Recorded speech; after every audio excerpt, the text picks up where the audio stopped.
ಪ್ರತಿ ಅಣ್ಣನವರಿಗೆ ನಮಸ್ಕರಿಸ್ತಾ, ಹಾಗೆ ಮತ್ತೋರ್ವ ಈ ವೇದಿಕೆಯ ಗಣ್ಯರಾಗಿರುವಂಥ ವೆಂಕಟೇಶಣ್ಣವರಿಗೂ ನಮಸ್ಕರಿಸ್ತಾ, ಹಾಗೂ ಶಿವಪುರ ಗ್ರಾಮದ ತನ್ನ ಈ ಊರಿನ ಮಗಳಂತೆ ಕಂಡಿರುವಂಥ ನನ್ನೆಲ್ಲ ಪ್ರೀತಿಯ ತಂದೆಯ ಸಮಾನ ತಾಯಿಯ ಸಮಾನರಾಗಿರುವ ಎಲ್ಲ ನನ್ನ ಪ್ರೀತಿಯ ಸಹೋದರ ಸಹೋದರಿಗೆ ಅನಂತ ನಮಸ್ಕಾರಗಳು.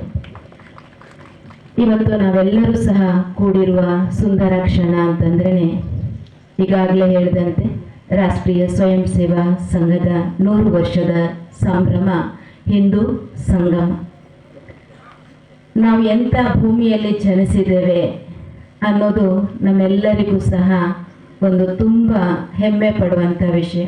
ಹೇಳ್ತೇವಲ್ವ, ದೇವಾನುದೇವತೆಗಳು ಅವತರಿಸಿರುವ, ಅನೇಕ ತಪಸ್ವಿಗಳು ತಪೋಗೈದಿರುವ, ಅನೇಕ ಯೋಗಿಗಳು ಯೋಗವನ್ನು ಮಾಡಿರುವ ಈ ಪುಣ್ಯ, ಈ ಪಾವನ, ಈ ದಿವ್ಯ ಭೂಮಿಯಲ್ಲಿ ನಾವೆಲ್ಲರೂ ಸಹ ಜನಿಸಿದ್ದೇವೆ ಅಂತಂದರೆ ಅದು ನಮ್ಮೆಲ್ಲರ ಭಾಗ್ಯ, ನಮ್ಮೆಲ್ಲರ ಪುಣ್ಯ. ಒಂದು ಮಾತು ಹೇಳ್ತಾರೆ, ಚಂದನ್ ಹೈ ಇಸ್ ದೇಶ್ ಕಿ ಮಾಟಿ, ತಪೋಭೂಮಿ ಹರ್ ಗ್ರಾಮ ಹೈ, ದೇವಿ ಹರ್ ಬಾಲಾ ದೇವಿ ಕಿ ಪ್ರತಿಮಾ, ಹರ್ ಬಚ್ಚಾ ಬಚ್ಚಾ ರಾಮ್ ಹೈ ಅಂತೆ. ಅಂದ್ರೆ ಈ ಭೂಮಿಯ ಒಂದೊಂದು ಮಣ್ಣಿನ ತುಣುಕು ಅದು ಗಂಧದ ತುಂಡಿದ್ದ ಹಾಗೆ, ಗಂಧದ ಇದ್ದಾಗೆ, ಮಣ್ಣಿನ ಒಂದೊಂದು ಕಣವೂ ಸಹ ಗಂಧ ಇದ್ದಾಗೆ. ಹಾಗೆ ಈ ಭೂಮಿಯ ಒಂದೊಂದು ಪ್ರಾಂತ್ಯ, ಒಂದೊಂದು ಹಳ್ಳಿಯೂ ಸಹ ಒಂದು ತಪೋ ಭೂಮಿ ಇದ್ದಾಗೆ. ಅಷ್ಟೇ ಅಲ್ಲ, ಈ ಭೂಮಿಯಲ್ಲಿರುವ ಒಂದೊಂದು ಹೆಣ್ಣು ಮಗುವೂ ಸಹ ಒಂದು ದೇವಿಯ ಪ್ರತಿರೂಪ ಆಗಿದೆ. ಒಂದೊಂದು ಗಂಡು ಮಗುವೂ ಸಹ ರಾಮನ ಪ್ರತಿರೂಪವಾಗಿದೆ ಅಂತೆ. ಅಷ್ಟು ಸಂಸ್ಕಾರ ಸಂಸ್ಕೃತಿಯನ್ನ ಹೊಂದಿರುವಂತ ಭಾರತ ದೇಶ ನಮ್ಮದು. ನಾವು ವರ್ಣನೆ ಮಾಡ್ತೇವೆ, ಡಾಲ್ ಡಾಲ್ ಪರ್ ಸೊನ್ನೆ ಕಿ ಚಿಡಿಯಾ ಬ್ಯಾತಿತಿ ಅಂತೆ. ರೆಂಬೆ ರೆಂಬೆಯಲ್ಲೂ ಚಿನ್ನದ ಪಕ್ಷಿಗಳು ಕೂಗ್ತಾ ಇದ್ವು. ಅಂದ್ರೆ ಅಷ್ಟು ಸಮೃದ್ಧಿ ಅಂದ್ರೆ ಕೇವಲ ಹಣದಿಂದ ಸಮೃದ್ಧಿ ಅಲ್ಲ. ಇವತ್ತು ನಾವು ಬೇರೆ ದೇಶಗಳು ತುಂಬಾ ಶ್ರೀಮಂತ ದೇಶಗಳಂತ ಟ್ಯಾಲಿ ಮಾಡಬಹುದು, ಆದ್ರೆ ಭಾರತದಷ್ಟು ಶ್ರೀಮಂತ ದೇಶ ಸಂಪತ್ತಿನಲ್ಲೂ ಕಡಿಮೆ ಇರಲಿಲ್ಲ. ಕೇವಲ ಸಂಪತ್ತಷ್ಟೇ ಅಲ್ಲ, ಸಂಸ್ಕಾರ ಸಂಸ್ಕೃತಿಯಲ್ಲೂ ಸಹ ಭಾರತವನ್ನ ಯಾರ ಜೊತೆಗೂ ಹೋಲಿಕೆ ಮಾಡಲಿಕ್ಕೆ ನಾವು ಸಾಧ್ಯ ಇಲ್ಲ. ಅಷ್ಟು ಸಂಸ್ಕಾರಯುತವಾದ ಸಂಸ್ಕೃತಿಯುತವಾದಂತ ನಾಡು ದೇಶ ಅಂತಂದ್ರೆ ಅದು ನಮ್ಮ ಭಾರತ ದೇಶ. ಏಕೆಂದ್ರೆ ಭಾರತ ದೇಶ ಅಂತಂದ್ರೆ ಹೇಳ್ತೇವೆ, ಅನೇಕ ಇತಿಹಾಸ, ಅನೇಕ ಪೌರಾಣಿಕ, ಅನೇಕ ಪುಣ್ಯ ಕಥೆಗಳನ್ನ ಜನ್ಮ ಕೊಟ್ಟಿರುವ ತಾಯಿ ಅಂತ ಹೇಳ್ಬೋದು, ಅಜ್ಜಿ ಅಂತ ಹೇಳ್ಬೋದು, ಮುತ್ತಜ್ಜಿ ಅಂತ ಹೇಳ್ಬೋದು, ಅಂತ ಉಗಮ ಸ್ಥಾನ ನಮ್ಮ ಭಾರತ ದೇಶ. ಇಷ್ಟೆಲ್ಲ ಆಗ್ತಾ ಇದ್ರು ಒಂದ್ಸಲ ನಮ್ಗೆ ಅನಿಸುತ್ತೆ, ನಾವು ಎತ್ತ ಹೋಗ್ತಾ ಇದ್ದೇವೆ, ನಾವು ನಮ್ಮ ಸಂಸ್ಕೃತಿಗಳನ್ನ, ನಮ್ಮ ಸಂಸ್ಕಾರಗಳನ್ನ ನಾವು ಮರೆತು ಎತ್ತ ಸಾಗ್ತಾ ಇದ್ದೇವೆ.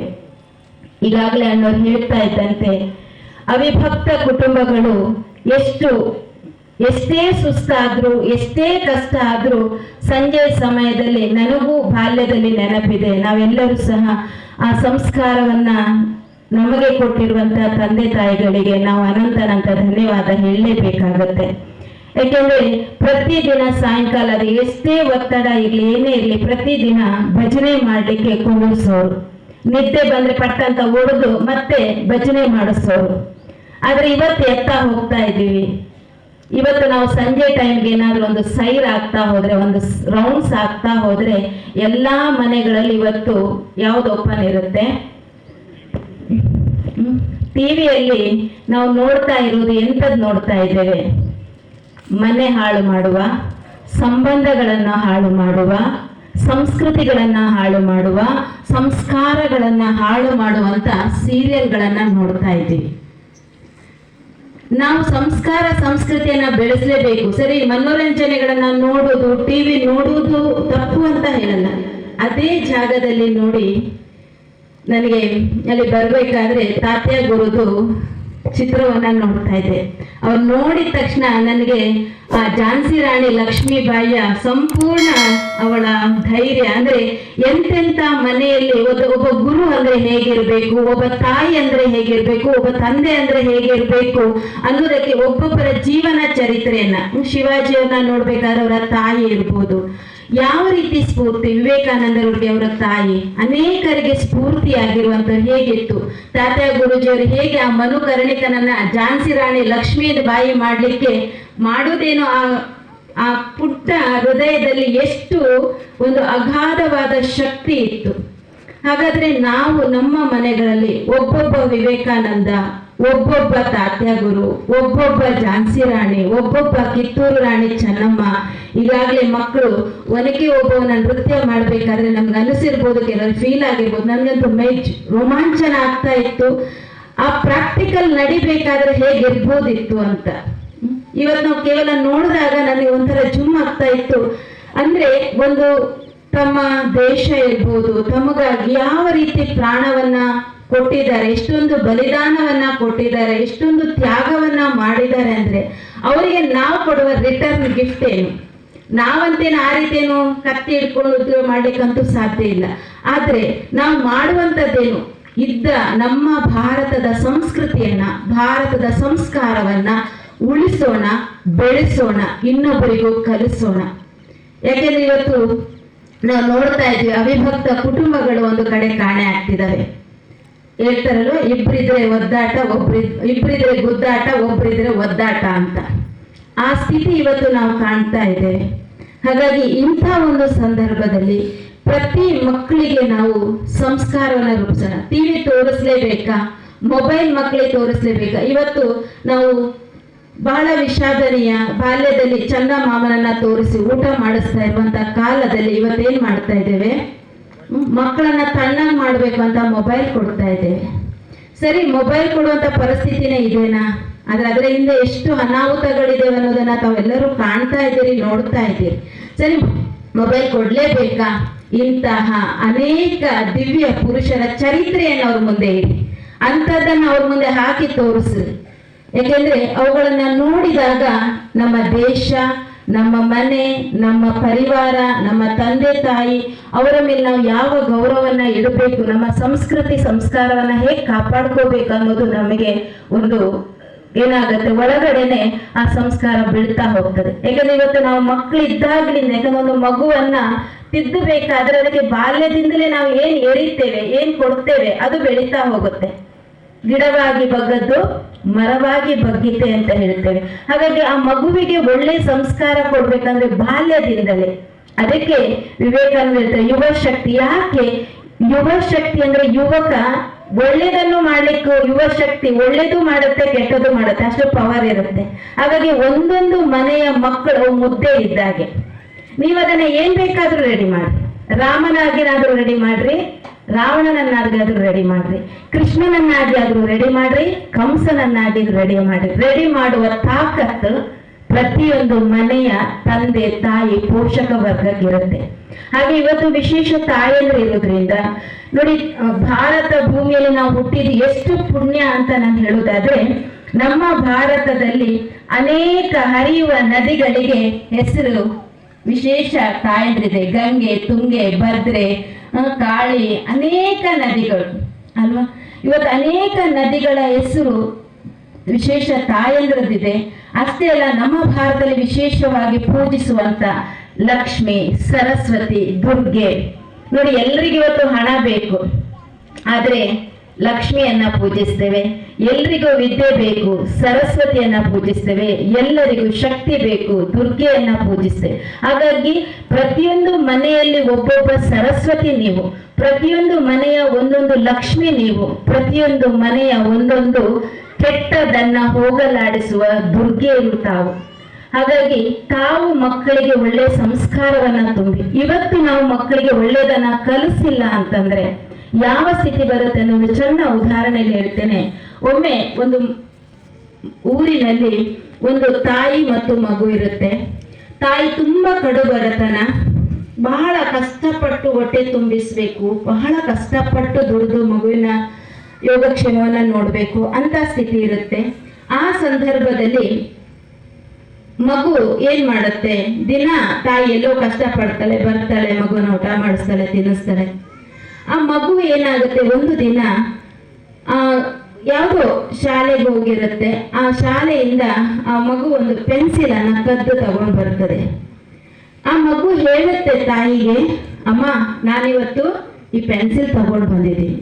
ಆದ್ರೆ ತಾಯಿಯ ಒತ್ತಡ, ತಾಯಿಯ ಜವಾಬ್ದಾರಿ, ತಾಯಿಗಿರೋ ಬಡತನದ ನೋವುಗಳ ಮಧ್ಯೆ ಅದನ್ನ ಹೇಗೆ ತಂದೆ, ಎಲ್ಲಿಂದ ತಂದೆ ಅನ್ನೋದನ್ನ ಆ ತಾಯಿ ಕೇಳಿರೋದಿಲ್ಲ.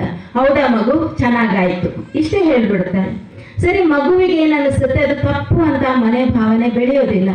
ಸರಿ, ಮರುದಿನ ಮಗು ಮತ್ತೆ ಹೋಗುತ್ತೆ, ಮತ್ತೆ ಅದಕ್ಕೆ ನಿನ್ನೆ ಪೆನ್ಸಿಲ್, ಇವತ್ತು ಪೆನ್, ಹೀಗೆ ಒಂದು ದೊಡ್ಡ ದರೋಡೆಕೋರ ಆಗ್ಬಿಡ್ತಾನೆ. ದೊಡ್ಡ ದರೋಡೆಕೋರ ಆದಾಗ ಅವನನ್ನ ಜೈಲಿನಲ್ಲಿ ಹಾಕ್ತಾರೆ. ಅವನಿಗೆ ಒಂದು ಶಿಕ್ಷೆ ವಿಧಿಸಲಾಗ್ತದೆ, ಮರಣದಂಡನ ಶಿಕ್ಷೆ. ಸರಿ, ಮರಣದಂಡನೆ ಶಿಕ್ಷೆನೆ ಕೊಡ್ಬೇಕಾದ್ರೆ ಅವನಿಗೆ ಕೊನೆಯ ಆಸೆ ಏನು ಅಂತ ಕೇಳಲಾಗ್ತದೆ. ಕೊನೆಯ ಆಸೆ ಏನು ಅಂತ ಕೇಳಿದಾಗ ಆ ಮಗು ಹೇಳುತ್ತೆ, ನನಗೆ ತಾಯಿಯನ್ನ ನಾನೇನ್ ಮಾಡಬೇಕು, ಭೇಟಿ ಆಗ್ಬೇಕು. ಸರಿ ಆಯ್ತು, ತಾಯಿಯನ್ನ ಕರ್ಕೊಂಡು ಬರ್ತಾರೆ. ಆ ತಾಯಿಯನ್ನ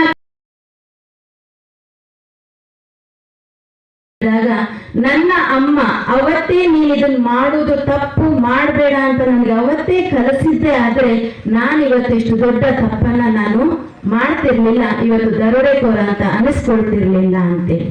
ಹಾಗಾಗಿ ನೀವು ಏನ್ ಕಲಿಸ್ತೀರೋ, ಯಾಕಂದ್ರೆ ಮಕ್ಕಳು ಇವತ್ತು ಅನುಕರಣಶೀಲರು. ಹಾಗಾಗಿ ನಾವು ಏನ್ ಕಲಿಸ್ಬೇಕು ಅಂತ ಇಲ್ಲ, ನೋಡಿ ಕಲಿತಾರೆ.